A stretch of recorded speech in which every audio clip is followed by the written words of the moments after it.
Et puis il y a un livre aussi dont j'avais envie de vous parler qui a été hyper transformateur pour moi aussi quand je l'ai lu. Il m'a pas mal challengé quand même, j'avoue, je vous l'avoue. Et c'est aussi dans ce sens-là que j'ai envie de vous le conseiller parce que rien que son titre, déjà c'est un challenge en soi de dire ok j'achète ce bouquin. Alors j'ai oublié le nom de l'autre, il y a deux auteurs qui sont japonais, du coup je me souviens jamais le nom. Mais rien qu'avec le titre, c'est sûr vous le trouverez. C'est Avoir le courage de ne pas être aimé. Moi ce titre-là il m'a fait oui ok. Est-ce que je suis prête à ça? Je vais déjà lire le livre, on verra.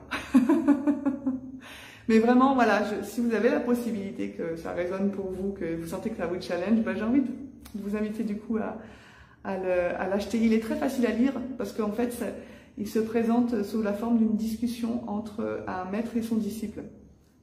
Son disciple qui est un étudiant qui n'adhère pas du tout en fait. Enfin, c'est pas vraiment un disciple en fait, c'est un étudiant qui vient trouver ce maître parce que justement il n'est pas d'accord avec sa transmission. Et donc il vient le questionner. Et du coup le maître accueille à chaque fois les questions. Et donc c'est très vivant, c'est simple à comprendre, c'est très concret. Il y a beaucoup d'exemples très concrets, c'est pas du tout théorique, genre philosophie ou hermétique, pas du tout, au contraire. C'est ça que j'aimais aussi dans ce livre-là.